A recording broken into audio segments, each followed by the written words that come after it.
Dr. Mark Changizi here with your Science Moment. Should you block people on Twitter?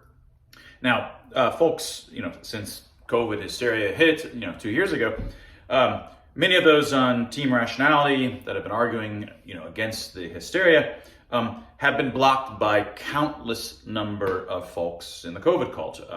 We get into their comment streams. We say, look, here's actually the data, and here's the citation to it. Block. As soon as you're on there, it's like block, block, block. We're not reporting them, although we think that it's misinformation. It's just not in our nature, because we're, for freedom, for free expression. We're not threatening them to be reported or canceled on the basis. We're just saying, here's actually blocked. As soon as you start arguing with them, you're blocked. So, that's a terrible sort of thing to do, because on the one hand, they should want their message to get out, because if they think they're right, they need to have that message reach the other side as well, which could potentially, slowly, over time, get through the thick skulls of us, right? If they're blocking us, they're preventing their message from even getting to the other side. So there's no reason to block in a circumstance like that. In my opinion, blocking is, generally speaking, very bad. It's exactly what you don't want in social networks that allow free expression, and you want that kind of free expression flowing, and the discussions flowing, and the arguments flowing. All of these things need to have free flow of information through the networks, and blocking is one of the many kinds of things, including censorship, which is bad. So blocking is just a kind of censorship in some sense, or a kind of putting the brakes on free expression that these reputation networks rely on. Right. Now, there's only two reasons that I can think of, though, for blocking, and the first is just sort of abusive folks, and there's certainly that's a really good reason to block. But outside of abuse, the only other sorts of case, and I guess you could even argue that this is abuse, are the folks that are just trying to censor you. That is, they're there to look at what you're saying and report it to Twitter, or to report you to get you canceled. They're trying to dox you.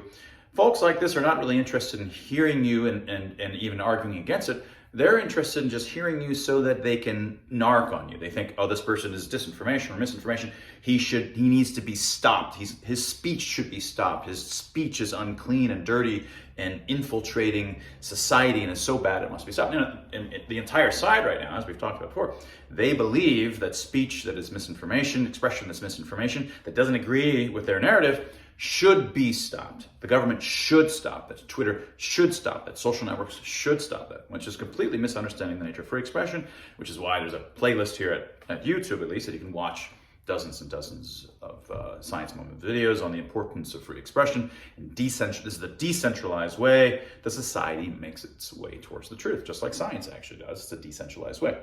Anyway, these folks, so the abusers, the abusive folks, you want to block them, but folks that are trying to dox you, cancel you, censor you, that's the only reason they're showing up.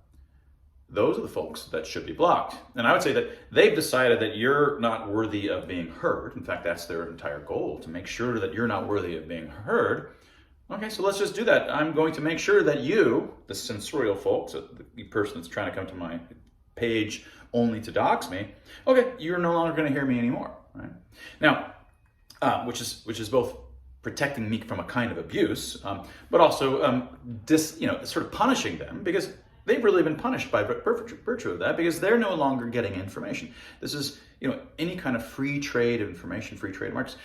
In terms of markets, you want to have access to all of that. If you're cut off from even information that you don't like, you are being hurt, right? It's you that's suffering from the lack of hearing my position, right? This is actually making you more ignorant. And just to so I would recommend block the censorial, doxing, canceling, type. They deserve to be blocked. But it helps make our very point that we would never cancel them. So block them, but keep following. Maybe go out of your way. You can't follow everybody, but some of these folks that may be trying to cancel you, they're worth hearing. Not because you agree, but you want to hear what they're saying, because that's important for you to know, right? So I think having this credo that, I'll block only abusers and cancelers, that's it. But even the cancelers, I'm not going to ask you to be censored. I may even go out of my way to follow you, because this teaches everybody that hearing information that you don't like is important. It's part of the conversation. It's part of the way that we move towards the truth as a society. And so I think that would teach that lesson very well, because you're like, oh my God, this guy has blocked me, but he's still listening to me. How is that possible? Right? And that was your science moment.